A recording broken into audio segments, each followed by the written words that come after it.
بس کوئی وجہ نہیں کہ ہم خدا تعالیٰ سے کبھی بھی بے وفائی کا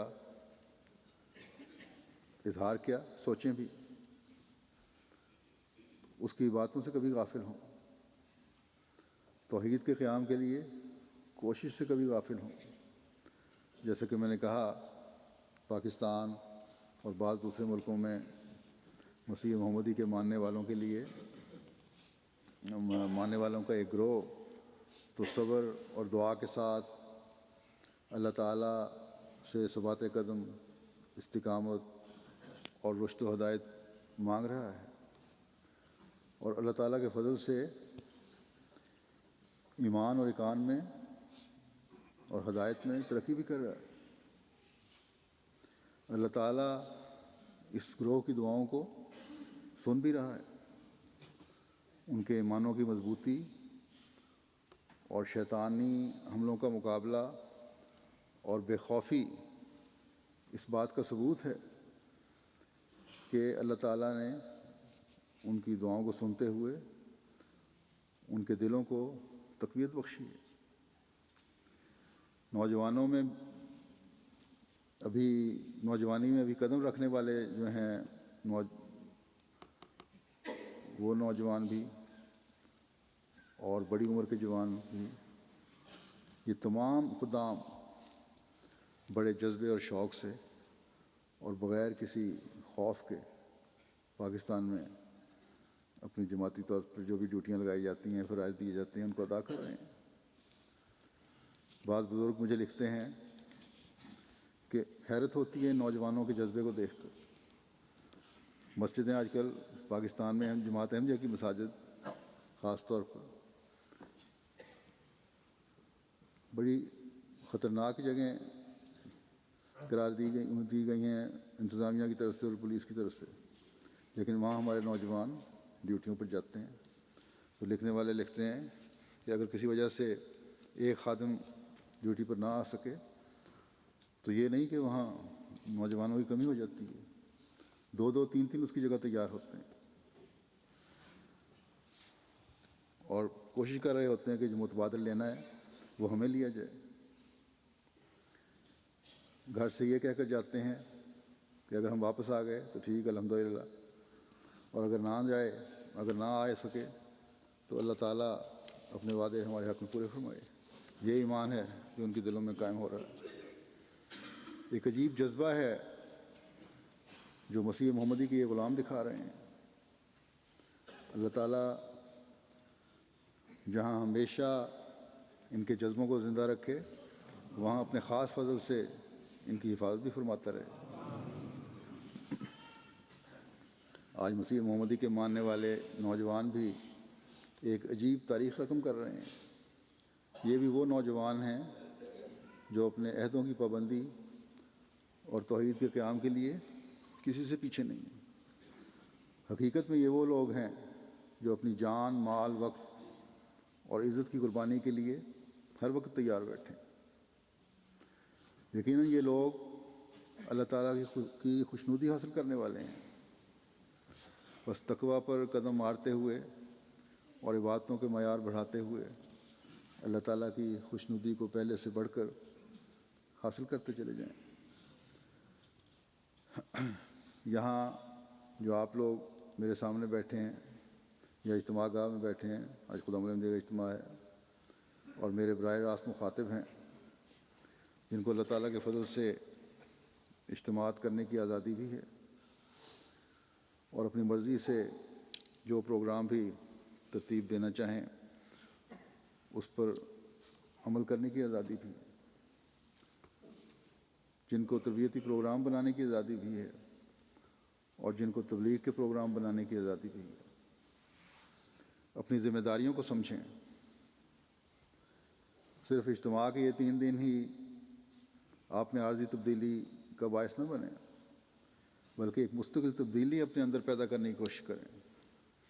تقویٰ کے معیار بڑھائیں، عبادتوں کے معیار بڑھائیں، مغرب کی بیہودہ کشش آپ کو اپنی طرف راغب کرنے والی نہ بن جائے۔ اپنے ان بھائیوں کی قربانیوں کو ہمیشہ سامنے رکھیں جو اپنے ایمانوں میں مضبوطی پیدا کرتے ہوئے احمدیت یعنی حقیقی اسلام کے جھنڈے کو بلند رکھنے کے لیے ہر کوشش کر رہے ہیں، اپنی وفاؤں اور اپنے عہدوں کو پورا کرنے کے لیے ہر قربانی دے رہے ہیں۔ بس آپ اس آزادی کے شکرانے کے طور پر جہاں اپنی عبادتوں اور تقوی کے معیار کو بلند کریں، وہاں احمدیت کا پیغام ہر جگہ پہنچانے کے لیے بھرپور کردار بھی ادا کریں۔ ہر ذریعہ تبلیغ کو استعمال کرنے کی کوشش کریں۔ جدید ذرائع کا استعمال نوجوان زیادہ بہتر طور پر کر سکتے ہیں۔ آج کل احمدی نوجوانوں نے دو طرفہ محاذوں پر اپنا کردار ادا کرنا ہے، یعنی بیرونی محاذ جو ہے اس کی دو قسمیں ہیں۔ نفس کی اصلاح جو اندرونی محاذ ہے وہ تو ہے ہی، اس کے علاوہ بیرونی محاذ بھی دو طرح کے ہیں۔ ایک طرف تو اسلام کے خلاف مہم میں حصہ لے کر اسلام کا دفاع کرنا ہے، اور دوسرے احمدیت کے خلاف جو حملے ہیں ان میں دفاع کرنا ہے۔ ویب سائٹس مختلف ہیں، ان میں مختلف قسم کے بیہودہ قسم کے اعتراضات آتے ہیں، ان کو سچائی کے پیغام سے بھر دیں۔ ایک ایسا منظم دائرہ عمل تیار کیا جائے کہ ان سب ویب سائٹس کو اپنے سچائی کے پیغام سے بھر دیں۔ اگر علم میں کمی ہے تو اپنے بڑوں اور مبلغین سے مدد لیں۔ آج دنیا میں رہنے والے ہر خادم کو ان مہمات کا حصہ بننے کی ضرورت ہے، تبھی توحید کے قیام میں حقیقی کردار ادا کر سکیں گے۔ مسیح موسوی کے نوجوان تو محدود علاقوں میں اپنا کردار ادا کرتے رہے، مسیح محمدی کے خدام تو نئے ذرائع کے ذریعے سے تمام دنیا میں ایک انقلاب پیدا کر سکتے ہیں۔ بس اس بات پر خاص توجہ دیں۔ اللہ تعالیٰ ہم سب کو اس کی توفیق عطا فرمائے۔ آخر میں حضرت مسیح موعود علیہ السلام کا ایک اقتباس بھی آپ کے سامنے رکھنا چاہتا ہوں۔ آپ فرماتے ہیں، اے میری جماعت، خدا تعالیٰ آپ لوگوں کے ساتھ ہو، وہ قادر کریم آپ لوگوں کو سفر آخرت کے لیے ایسا تیار کرے جیسا کہ حضرت صلی اللہ علیہ وسلم کے اصحاب تیار کیے گئے تھے۔ خوب یاد رکھو کہ دنیا کچھ چیز نہیں ہے، لعنتی ہے وہ زندگی جو محض دنیا کے لیے ہے، اور بدقسمت ہے وہ جس کا تمام ہم و غم دنیا کے لیے ہے۔ ایسا انسان اگر میری جماعت میں ہے تو وہ ابس طور پر میری جماعت میں اپنے تئیں داخل کرتا ہے، کیونکہ وہ اس خشک ٹہنی کی طرح ہے جو پھل نہیں لائے گی۔ اے سعادت مند لوگو، تم زور کے ساتھ اس تعلیم میں داخل ہو جو تمہاری نجات کے لیے مجھے دی گئی ہے۔ تم خدا کو واحد لا شریک سمجھو اور اس کے ساتھ کسی چیز کو شریک مت کرو، نہ آسمان میں سے نہ زمین میں سے۔ خدا اسباب کے استعمال سے تمہیں منع نہیں کرتا، لیکن جو شخص خدا کو چھوڑ کر اسباب پر ہی بھروسہ کرتا ہے وہ مشرک ہے۔ قدیم سے خدا کہتا چلا آیا ہے کہ پاک دل بننے کے سوا نجات نہیں، سو تم پاک دل بن جاؤ اور نفسانی کینوں اور غصوں سے الگ ہو جاؤ۔ انسان کے نفس امارہ میں کئی قسم کی پلیدیاں ہوتی ہیں، مگر سب سے زیادہ تکبر کی پلیدی ہے۔ اگر تکبر نہ ہوتا تو کوئی شخص کافر نہ رہتا، سو تم دل کے مسکین بن جاؤ۔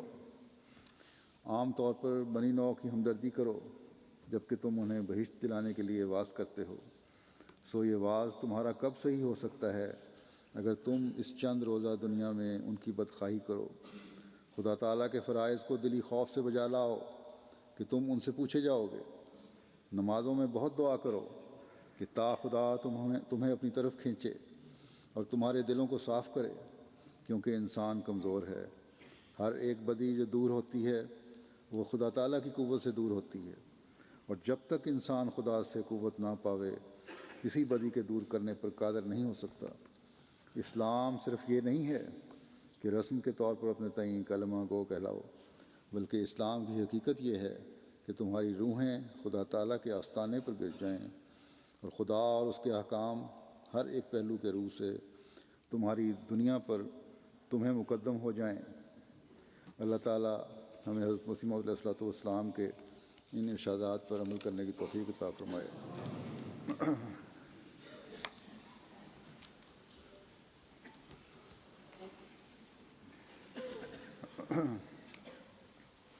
الحمد للہ نحمده ونستعینه ونستغفره ونؤمن به ونتوکل علیہ ونعوذ باللہ من شرور انفسنا ومن سیئات اعمالنا من يهده الله فلا مضل له ومن يضلله فلا هادي له ونشهد أن لا إله إلا الله ونشهد أن محمدا عبده ورسوله عباد الله رحمكم الله إن الله يأمر بالعدل والإحسان وإيتاء ذي القربى وينهى عن الفحشاء والمنكر والبغي يعظكم لعلكم تذكرون اذكروا الله يذكركم وادعوه يستجب لكم ولذكر الله أكبر۔